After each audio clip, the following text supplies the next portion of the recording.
I'm never riding an abandoned highway at midnight again. Nick's dad is a politician, and man is he paranoid. Last year, a senior minister got jailed for a year when he ran over a homeless man. The minister swore that he hadn't done it. He claimed the man had jumped in front of his car and tried to blackmail him into parting with a load of cash. Thuft. Sure, that poor innocent politician got sent to jail for no reason at all. It was the evil homeless man at fault. After all, couldn't he have gone to a nice hotel or something? Did he have to sleep somewhere as inconvenient as the sidewalk? Stupid as it sounds to normal humans, Nick's dad was convinced it was true. There was an entire gang of people ready to jump in front of his car and ruin his life. It actually kept him up nights until, a few months ago, he got cameras installed on his Audi Q5. So far, a grand total of 0 human beings have tried to jump on his car.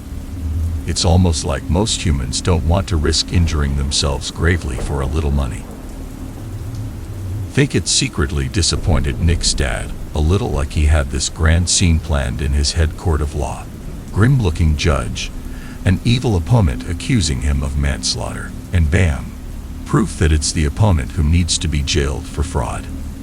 Anyway, mostly, that stupid camera just makes it harder for us. Every time we take the car for a joyride, we have to back up and erase all the evidence from the cam.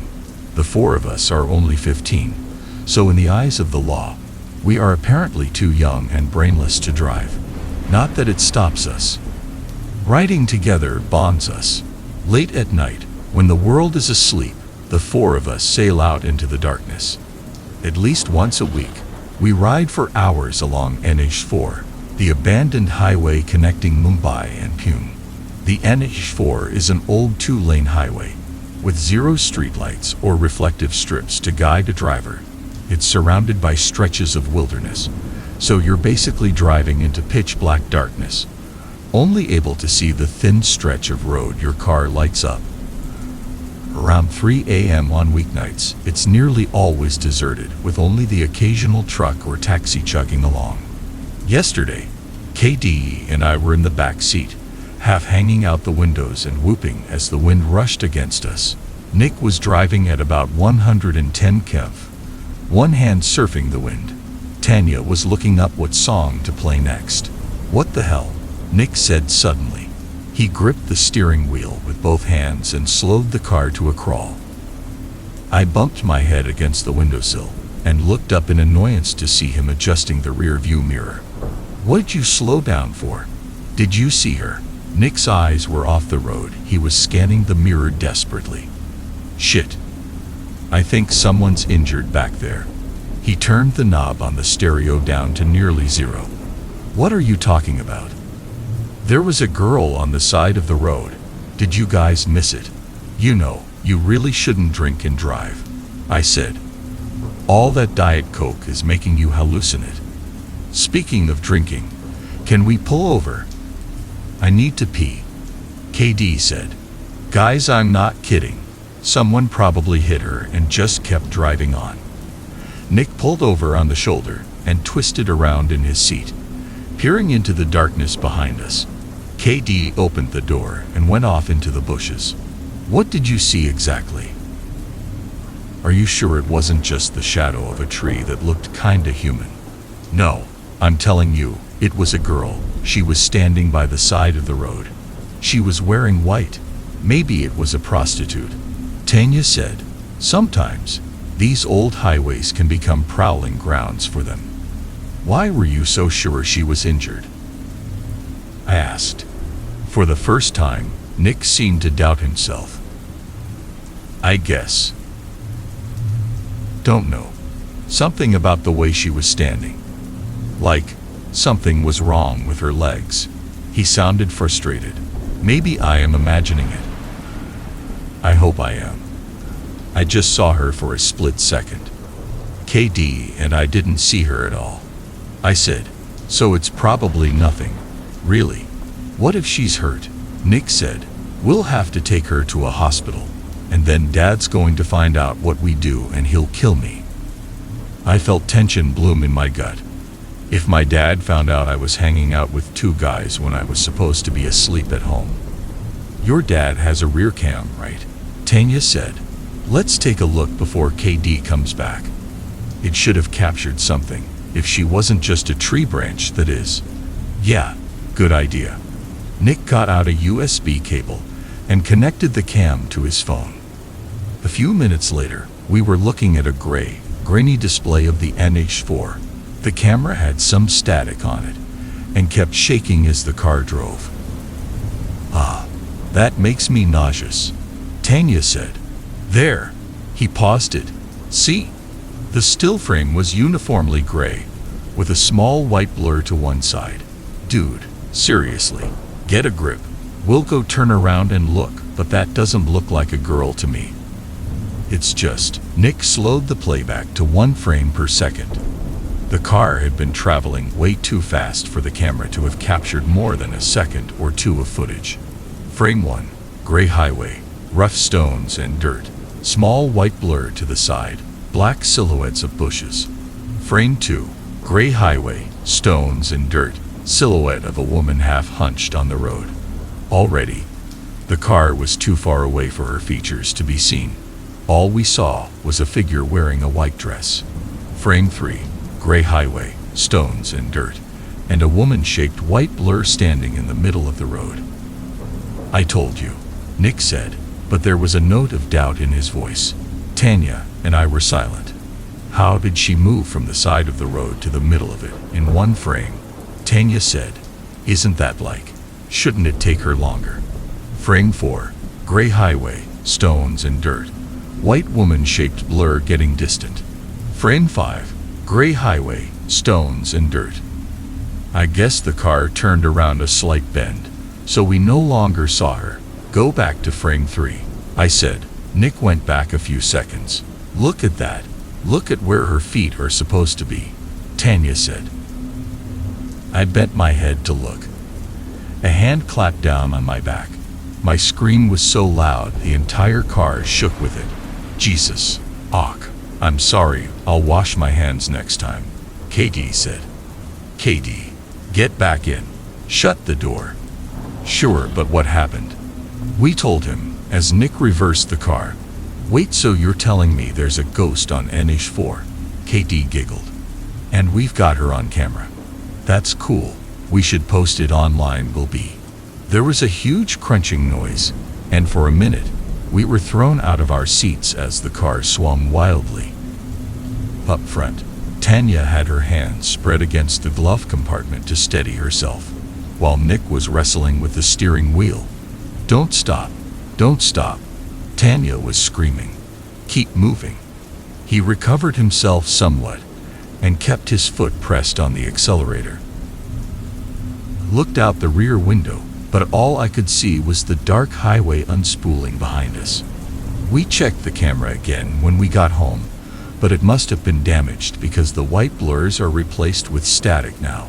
KD, that idiot, wants to go back. Can you believe that? Cece wants proof that we'd be rich and famous if we found it.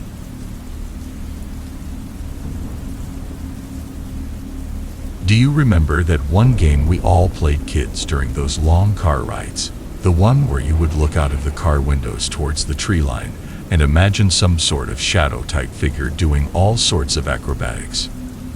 I honestly thought when I was younger that I had completely made this game up.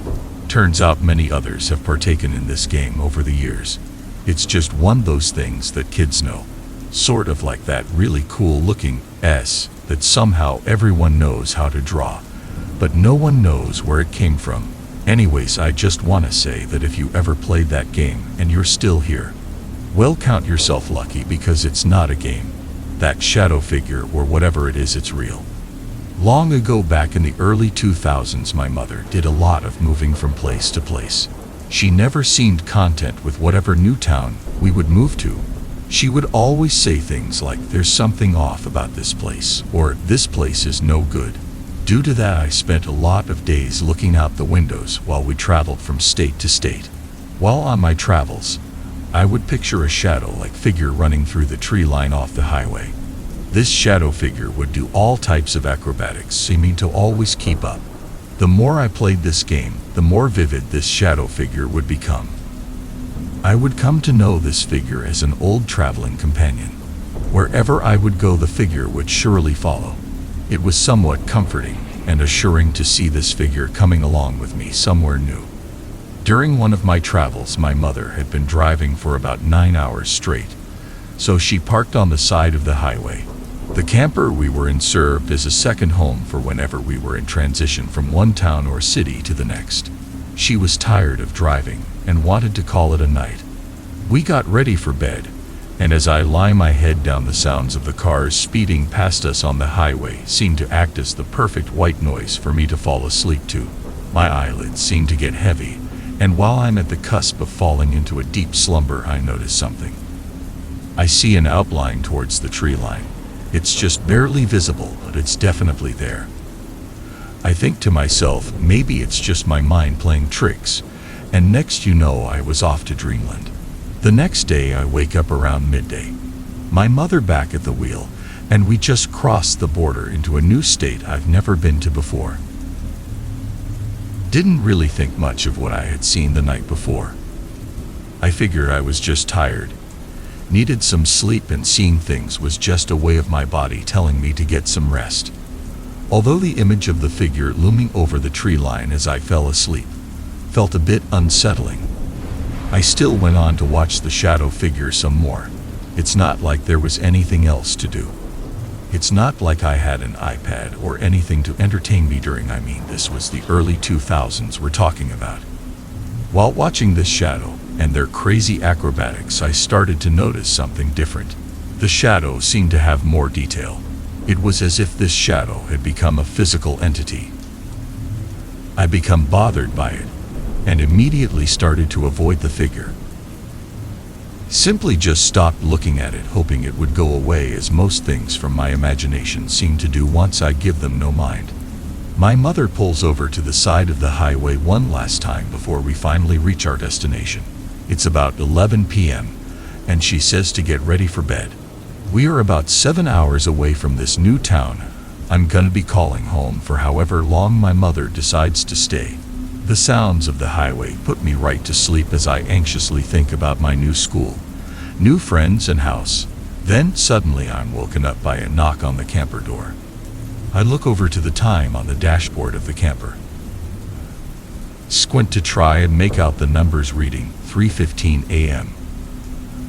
I hear a knock once more, this time making me jump back.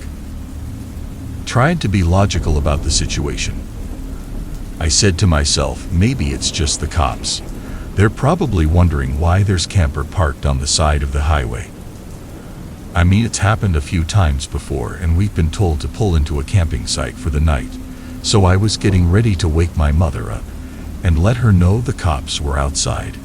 The thing is, though, I noticed there were no flashing lights, and usually the cops identify themselves when approaching the camper. I looked outside to get a better look as to who was knocking at the door. I see the shadow figure, and it sees me. It waves at me, signaling to come outside, and I simply shake my head. It's all I could do, really, since my body was completely frozen. It felt like an eternity staring right at this dark, looming figure. Just the thought of what might happen next, I almost pissed myself. It knocked on the door harder and harder until I looked back to see my mother had woken up. She asks me while still half asleep, "What's with all the noise?" I point out the window, shaking, and as I look back to where the figure stood, it seemed to have just vanished completely. I haven't thought about it in years, mostly because after that night I stopped looking for the figure in the tree lines. My mother got me a Game Boy, and that seemed to have occupied me throughout the rest of our travels. Now that I'm grown up, I've managed to put down roots in the city I currently live in and have no desire to move from place to place. A few weeks ago, my wife thought it would be fun to go on a family camping trip. She figured it would do us well to get away from the city and head up to the mountains. She told us not to bring phones, iPads, or any gaming devices along. We're supposed to be completely detached from any form of technology. It's kinda hard to say no to her whenever she has her mind made up, so I went along with it. Although I managed to sneak my phone past her. The reason I'm writing this is because my son, the thing is he's so used to having his iPad, and this trip has got him a bit bored seeing as he doesn't have it with him. He's been staring out the car window for the last few hours. I keep looking back at him every few minutes through the rear view and notice his expressions. It seems as if he's watching a show or something. Asked him, "Yo, Leon, what's got your attention, little man?" He looks to me through the rear view and says, "This ninja guy in the trees is doing all sorts of crazy stuff. It's just a game I made up."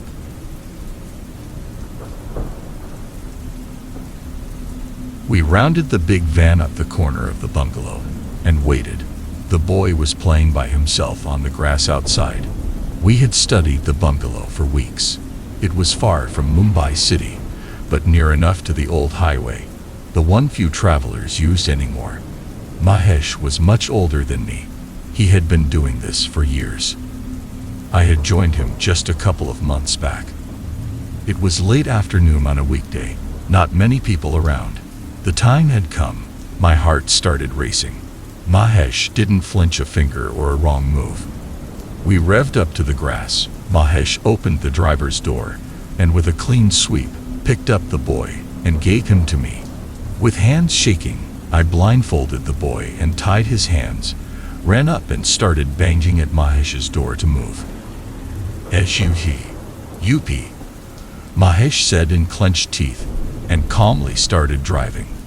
My heart was pounding like a metal drum. It wasn't as if I could stop it. The boy didn't make a sound. Something in the grass fluttered and caught my eye, but we had driven away by the time I could point it out. It was dark when we hit the highway. We stopped by a diesel outlet, Mahesh signaling me to keep an eye on the boy while he went to the payphone. He called the phone of the boy's house. No one picked up, so he left a voice message with the ransom demand and the cell number they should call back. The dad was rich, busy, figured it would take a while for the call to come. The boy said nothing. It was pitch black now, except for a few highway lights, houses out in the distance. The lights started going off too. I hugged myself in the cold. There were no vehicles. The boy didn't make a sound. If he'd moved a muscle, you could have heard it, but you couldn't. The highway drifted off and went to sleep. 800 kilometers of nowhere. I was asleep when my head struck the window with a hard halt. Mahesh sat at the wheel, looking behind and staring at the kid. He looked at me, and then opened the door and got out. I did too. "What's going on, boss?" Mahesh walked around in the silent air. He stared in the darkness. "Something's wrong with the boy." "What is wrong with the boy?"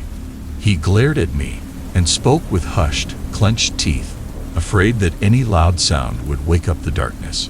"You do understand that when a small child is kidnapped, he screams and roars and cries.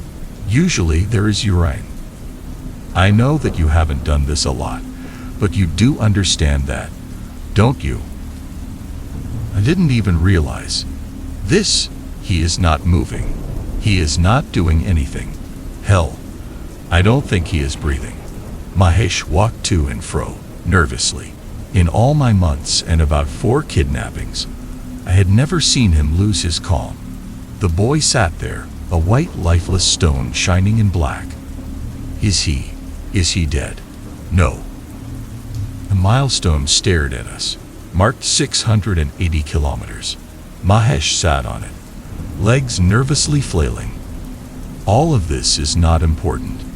More important than anything else is this. It's been more than 12 hours. Right, it's been quite a long time, boss. Mahesh looked at his phone. No one has called us back. Nobody waits that long. Nobody has waited that long to answer a ransom call in my 20 years of doing this. Realized this, and a silent "we have messed up" screamed in my head as I sat on the ground. What does that mean, boss? It means either of 3 things. 1. Something happened to the family. 2. The family received the call, and they have been silently planning something. And 3. In the narrow headlights of the car, Mahesh picked up a stone. He aimed and threw it at the glass window of the boy's rear seat. The sound destroyed the darkness. Almost feared looking beyond the headlights to see how the blackness would react. The boy didn't move or flinch. Mahesh stood up, and then I saw his face, pale white dead drop, staring at the car. Throw the boy. What? I will sit at the wheel. Pull the boy out and close the door, immediately. I don't. Look at him. Both of us stared. There was nothing to stare at. The boy did nothing. It was like kidnapping a sculpture. "'K boss." I rubbed my hands, opened the door, and pulled the boy, expecting no reaction.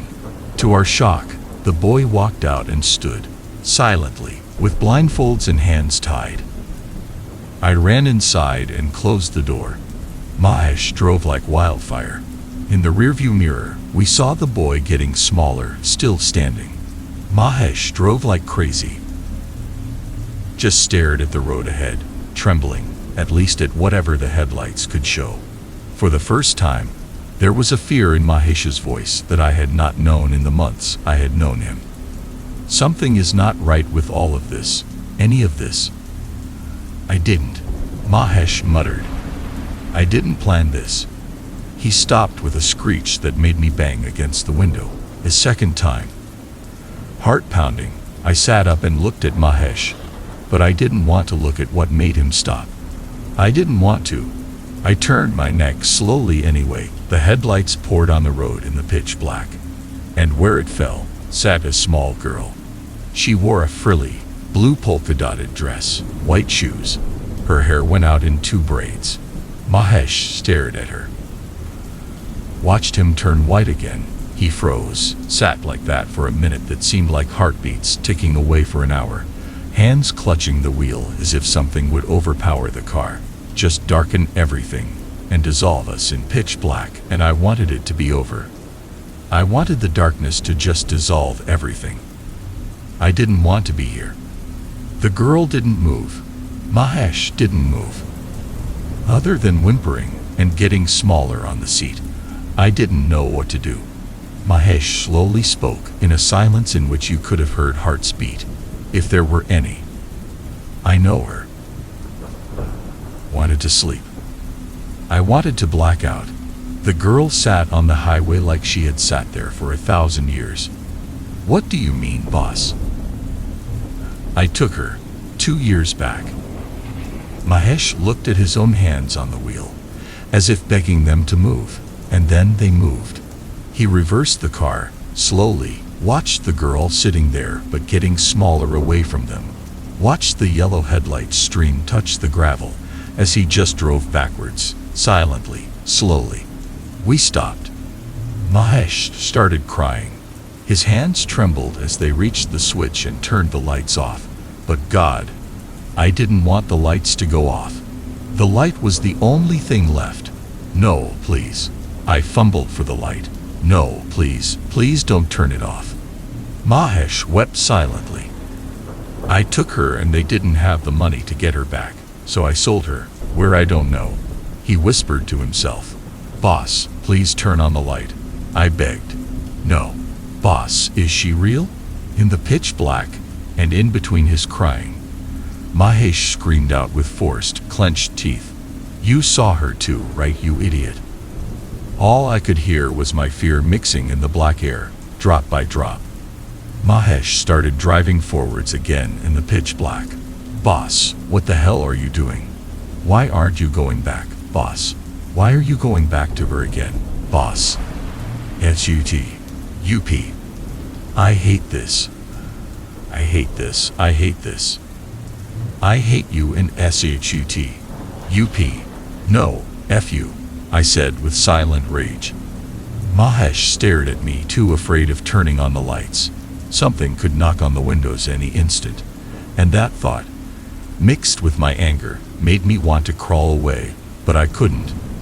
Mahesh drove forward, slowly, a meter every minute, trying to reach the same spot, somehow, maybe try to cross it. He knew the kid would still be sitting there. I knew this without turning on the lights. We both knew, and we both didn't want to know that if it wasn't her sitting here, what else could be?